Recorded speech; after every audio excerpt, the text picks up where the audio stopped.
up, guys? I'm charmx. Today I'm going to be reacting to Film Theory Joker is the Hero of Gotham, Batman the Dark Knight by the Film Theorists. Now, I was not expecting a Dark Knight video to be released. I was kind of expecting the Joker from, like, the Joker that just came out, that movie, which I saw that movie. It's a really good movie. It's a really good movie. But anyway, total side note, I guess today we're going to be looking at Joker from the Dark Knight, and the Joker from the Dark Knight is apparently the hero.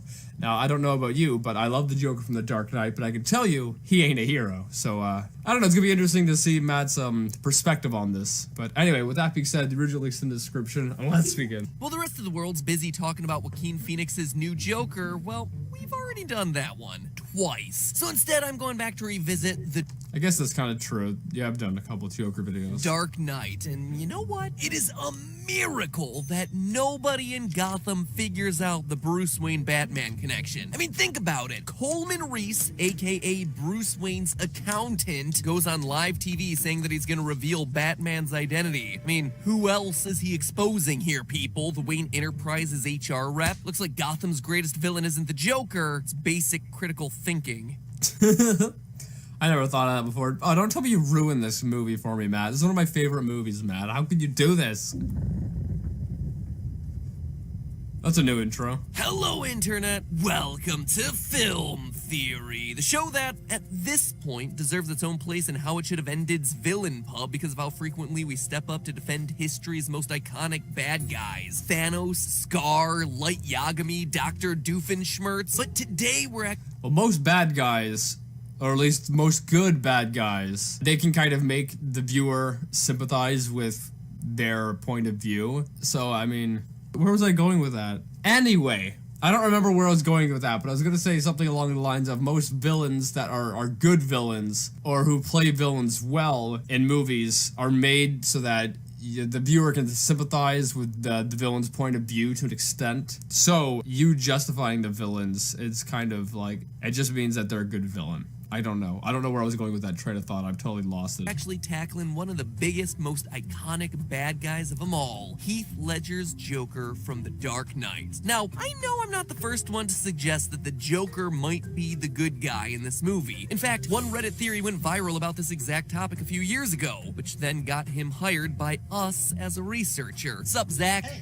But a lot of time has passed since that original theory, and so with a very different take on the Joker... Really? You hired this random guy from Reddit based off of that? That's cool. Currently now in theaters, our newly combined theorist forces wanted to revisit that post one final time. And at this point, we're both convinced. The world has been watching this movie completely backwards. The Joker is the hero in the Dark... You better have a lot of evidence to back up this theory, because I love the Joker, but I don't think he's necessarily the hero. I mean, especially in the Dark Knight one, where he's kind of just the main villain. However, he's an awesome villain. I don't really see him as a hero, though, so you better have a lot of proof for this, man. Dark Knight. He's the hero that Gotham deserves. This isn't just us overthinking things either. It's clearly an intentional decision on the part of the creative team working on this movie. So suit up and prepare to watch your world burn, along with everything you thought you knew about this movie. Great, Matt's gonna ruin it for me. By talking a little about Gotham, the primary setting for the Nolan trilogy of Batman movies, starting with Batman Begins and ending with The Dark Knight Rises. Now, these films are as much about Gotham as they are about Bruce Wayne. When the series first begins, we're presented with a Gotham that's completely corrupt, overrun with crime, mafia bosses, and paid-off police officers. In fact, the villain's plot in Batman Begins is all about correcting Gotham by purging it. Gotham's time has come. The city has become a breeding ground for suffering and injustice. Being in this basement all day is a breeding ground for suffering too. It is beyond saving and must be allowed to die. And if fake Ra's al Ghul here sounds a bit harsh, well, that's because he is. But he's also speaking from past experience. You attacked Gotham before. Of course. In fact, if you re-watch Batman Begins and only focus on the League of Shadows and Ra's al Ghul's motivation, it's hammered over our heads repeatedly that their only goal is to hit reset on Gotham, a city that they consider to have become so rotten that they can no longer save it. The forest grows too wild, a purging fire is inevitable and natural. The movement back to harmony will be unstoppable this time. See, yeah, I love the Batman movies so much. And even this guy's point of view or whatever, I think a lot of people can sympathize with, and that's what makes them great villains. Or at least it would have been unstoppable if it hadn't been for that meddling bat. Despite Ra's pumping tear gas into the city, Gotham is eventually saved by its greatest hero, Batman. Or is it? You see, movie 2, The Dark Knight, picks up about a year later, and things aren't looking much better for Gotham than when we last left them. Oh sure, Batman is cleaning up petty criminals here and there on a case-by-case basis, but he's been powerless to do anything about the true institutional corruption that pervades the city. The mafia is still running wild, corruption is still everywhere in the police station. Heck, we're even starting to see the negative effects of Batman himself in the city. Despite trying to clean up crime, Batman's vigilante justice has only resulted in one major thing: escalation of the criminals.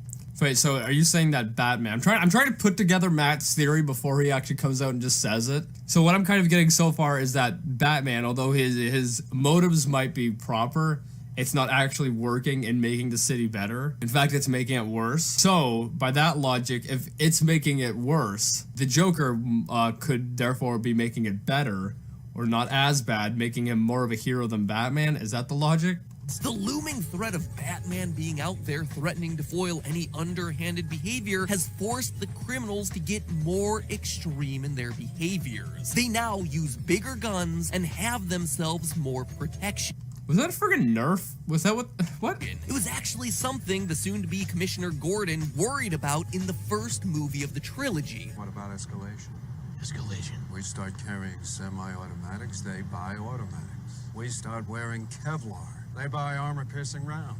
And what do we have at the beginning of Dark Knight? A lowly drug dealer traveling heavily armed with multiple guard dogs. Gordon's fears have become fully realized. Escalation is happening, and it's all the result of Batman. Enter the Joker, who describes himself as... I'm an agent of chaos. He is a villain in every sense of the word, or at least he is until you actually look at his actions. Because by the end of The Dark Knight, Gotham, that city that was so corrupt it had to be destroyed in Batman Begins, yeah, by the end of the second movie, it's cured, it's saved. And it's saved by one man, not Bruce Wayne, but by the Joker. You see, it's easy...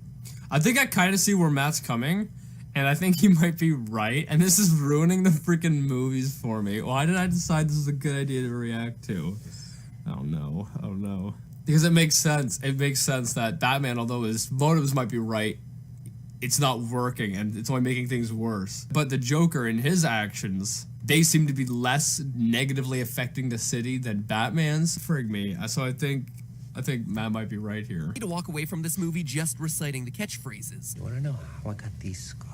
Why so serious? It's time for Gotham to get the hero it needs, not the hero it thinks it deserves. Right.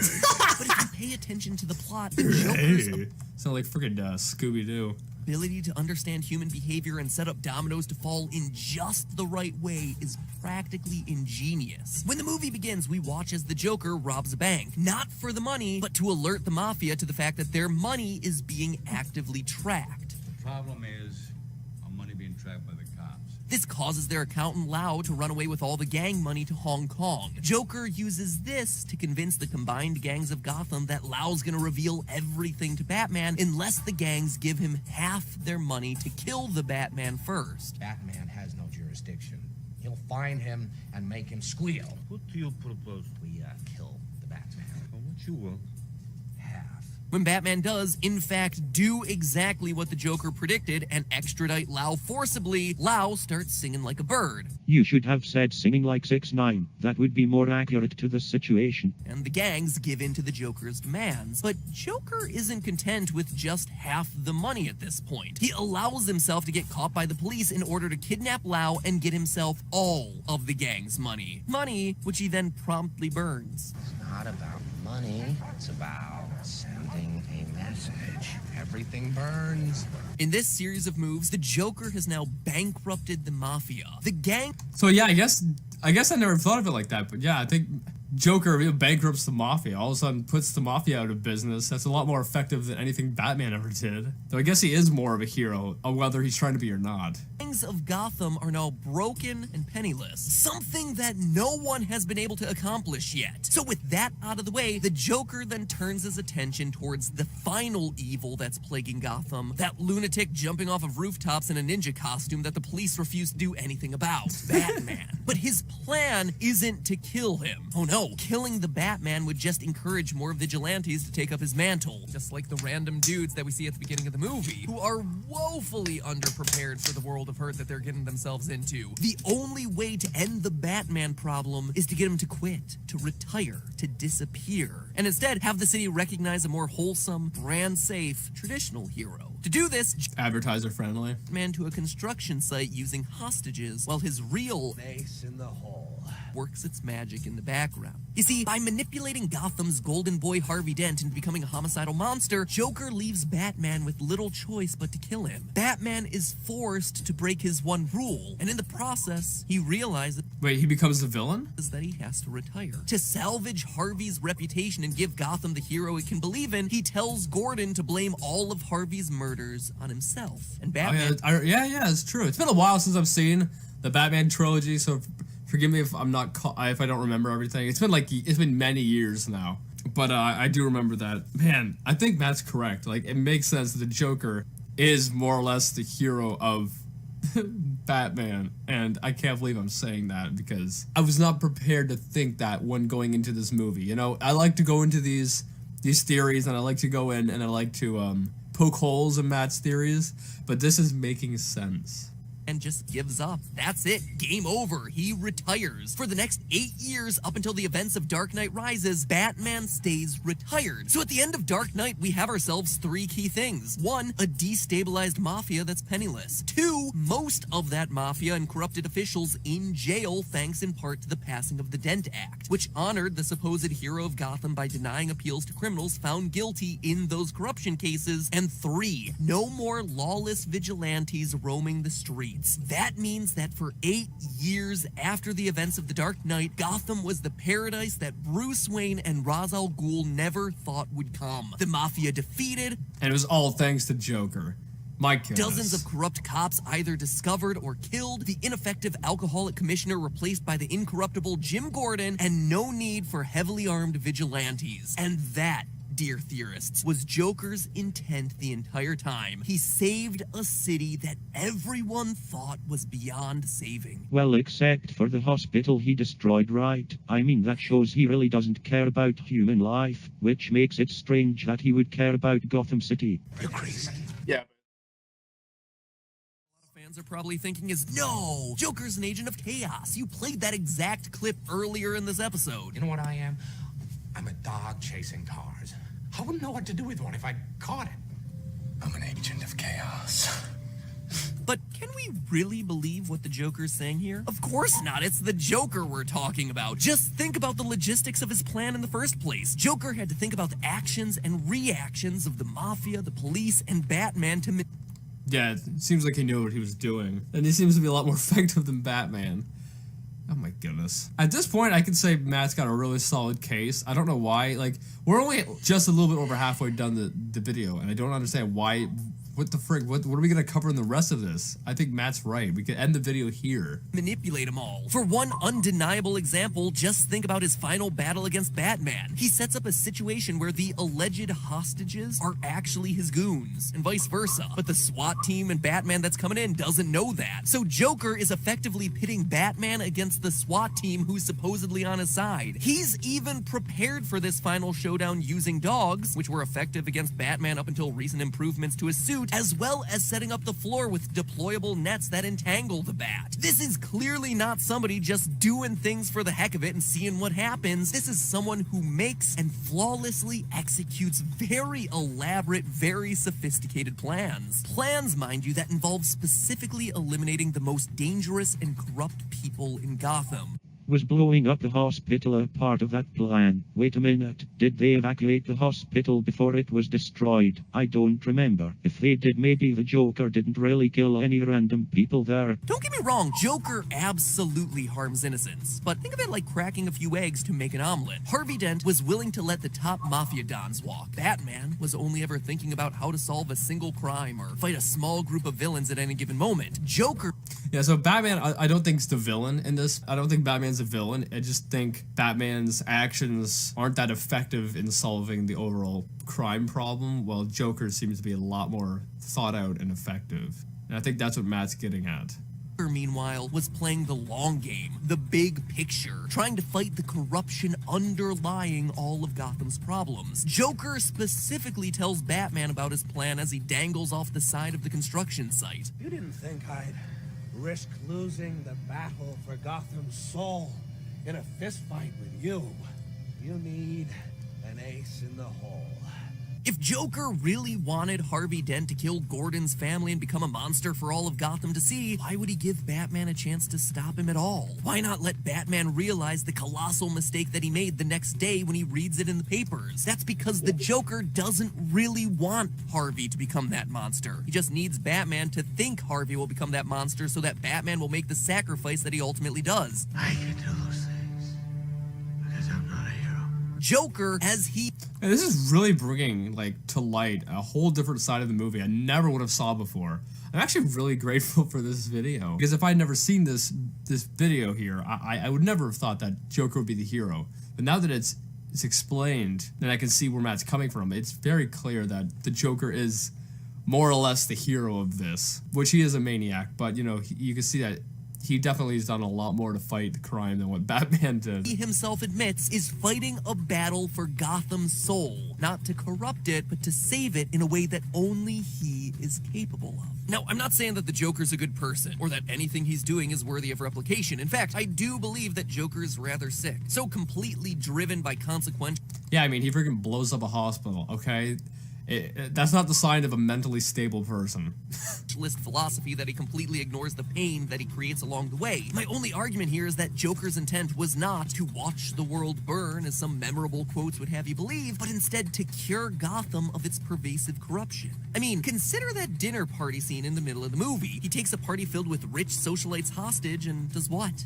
Nothing. I mean, he scares them with his little scar story, and he gets Batman to jump out a window, and that's it. No one else is harmed, no one else is robbed, no one's targeted or killed. He focuses on Batman, and then he leaves. And it does seem like the movie intends for this to be the case the entire time. How has no one else got onto this? I mean, this is such a crazy plot twist or different way of looking at the movie. Yet it's also so easy to see that it's hard to believe this hasn't been brought to the public's attention earlier. Alfred, in the middle of the movie, has a story that he used to try... Super famous scene from The Dark Knight, but when you actually stop and look at his story, it doesn't really seem to mean what he thinks it means. To refresh you on the contents of that story, a thief was stealing precious gems from a local government, but rather than selling them, he was just handing them out to the children because, as Alfred put it, Because he thought it was good sport. the only problem is that Alfred is totally and completely wrong about the thief's intent. Let's listen to Alfred set up this story. I totally forget this. I totally forget this story. Time ago, I was in Burma. My friends and I were working for the local government. Oh, freaking, I gotta bring stuff upstairs. Alright, I'm back. We're working for the local government. They were trying to buy the loyalty of tribal leaders by bribing them with precious stones. That's right, these weren't just random shipments of valuables between companies. These stones were specifically being used to bribe tribal leaders into submission. The locals had every reason to try and intercept those caravans to try and protect their own sovereignty. The British controlled Burma from 1824 to 1948, and just like, well, pretty much everywhere the English invaded, the Burmese people weren't particularly keen on this foreign power impressing their values and way of life onto the indigenous people half a world away. Alfred thought that the thief just wanted to watch the world burn because he believed in chaos, but in the end, it's Alfred and his friends that were doing all of the burning. That bandit in the forest in Burma. Did you catch him? Yes. How? burned the forest down. If the thief truly wanted to burn the world down, well, it wouldn't be. So they were the bad guys the whole time. I didn't even notice that when I watched the movie, or it didn't click in my head. Hard to set the forest ablaze. As Joker points out himself, I enjoy dynamite, and gunpowder, and gasoline. And you know the thing that they have in common? They're cheap. it's ultimately the men who think they're protecting justice who wind up burning the forest down. And they blame the man who just wants to save their home. That's true of Alfred's story, and it's a direct parallel. Yeah, it's very true. Matt is 100% correct on this. And I wanted to put up some kind of argument against Matt here, but I don't see any. I think it's very... I never saw this side of The Dark Knight. It's been a long time since I've seen The Dark Knight. And this Dark Knight's probably one of the only movies that I've watched many times. Like, I've seen it like 6 or 7 times. And I've seen the trilogy a bunch of times. But, like, this never, like, clicked in my head of this.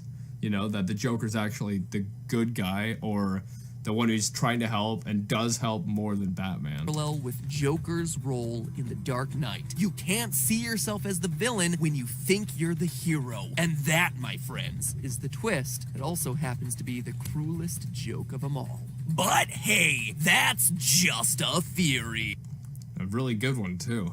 A film theory. Anyway, I hope you guys like this video. This